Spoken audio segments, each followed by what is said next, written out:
All right, you can label this the coolest day of the week for me. You can just label it. Mark Cuban's in the house, ladies and gentlemen. He's hanging out with us, and we're talking about life and money and business and things that he and I like to talk about, and you're going to have to listen to us because he and I are both right. Just don't ask my wife.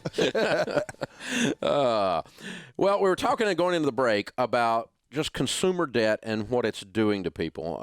I read on your blog one time, and people always send me. Anytime you say something about debt, people send it to me. Look right, what Cuban said. Tweets, yeah. Look at what Cuban said. And vice versa. Yeah. So cut up your credit cards. If you use a credit card, you don't want to be rich. Yep. I like that line. That's a good line. That's my favorite line. I tell people all the time. If you use your credit cards, you do not want to be rich. And people then they ask me, well, where's the best place to invest? I said, your best place to invest is to pay off all your credit cards and burn them, because your credit card, you know what your return is, right? If you get off, you're paying 15, 20% interest in one way or the other. And if you pay that down, you just earn 15 or 20%. It's that simple. It's that simple. And folks, I've told you 100 times, and Forbes 400 wealthiest people in North America, when surveyed, asked what's the way to build wealth, what's the number one way to build wealth. 75% of wealthy people, not your broke brother-in-law with an opinion, but wealthy people say, get out of debt and stay out of debt. Yep. Because it gives you power over your largest wealth-building tool, which is your income. So got the Mark Cuban stamp of approval on that right now. That's good. So one of my favorite things just about watching you with the Mavs, or watching you on Shark Tank, or just watching you live your life wide open. I mean, you have two speeds, asleep and wide open. Exactly and, right, off and on. Yep. I'm the same way. So I'm working because I love to work. Absolutely. Because I love to kill things and drag them home. Yeah, you know what? I'm so competitive. I like to win. That's right. And I get just frustrated. Things and drag them home. I like that. I get frustrated with this bunch who says that the opportunities are over and we need somebody to help us because we're all victims, and the economy is broken, and if we don't raise taxes, or we don't do this, or we don't do that, aside from the politics of that, there's just a hopelessness that Horatio Alger is dead, that the American dream has become a nightmare, and that the corporations have squeezed all of the juice out of the economy, and the little man can't get ahead. Yeah. And it's never said that way. It's always said with a whine, the little man can't get ahead. Well, we know that's wrong. I mean, that's the beauty of Shark Tank, right? That's why I love to do the show, because it sends the message that the American dream is alive and well, and all you have to do is look at Susan from Iowa and Johnny from Pittsburgh that are coming in here with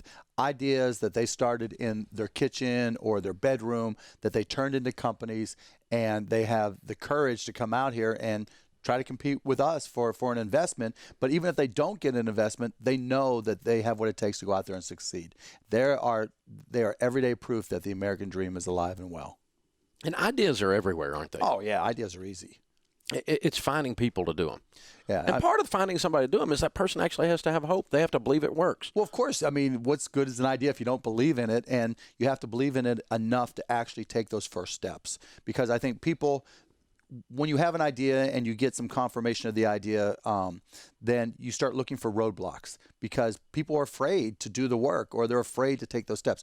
I don't know anybody, or I don't have the capital. Businesses don't fail for lack of capital. They fail for lack of brains and effort.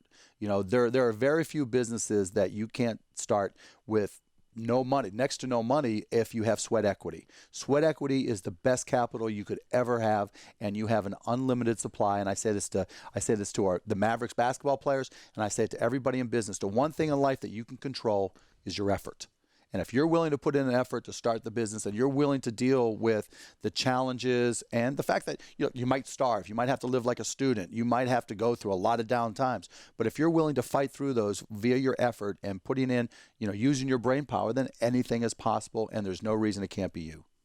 With the downturn in the economy we've just kind of come through, I was reading a report this morning that the Fed is all worried that the interest rate is going to have to stay low perpetually because it's languishing, and it's more of this negative.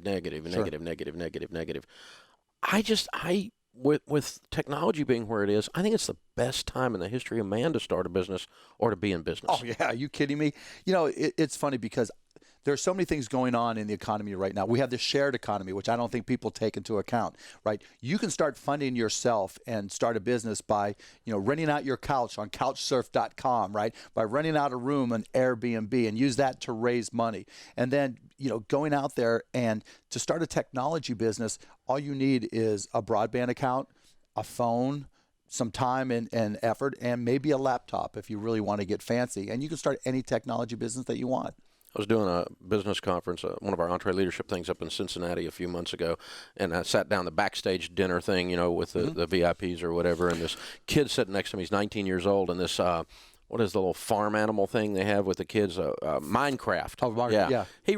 He's written like 6 apps for Minecraft, and he made like $8 million last year. Killing, right? It's crazy. These kids are right? downloading like $1 a piece, 8 million of them. I mean, it's ridiculous. From Angry Bird to what the heck's the one? One guy made so much money he freaked out. I'm spacing the name of it, but it's a little jumping thing. But in any event, the opportunities are there.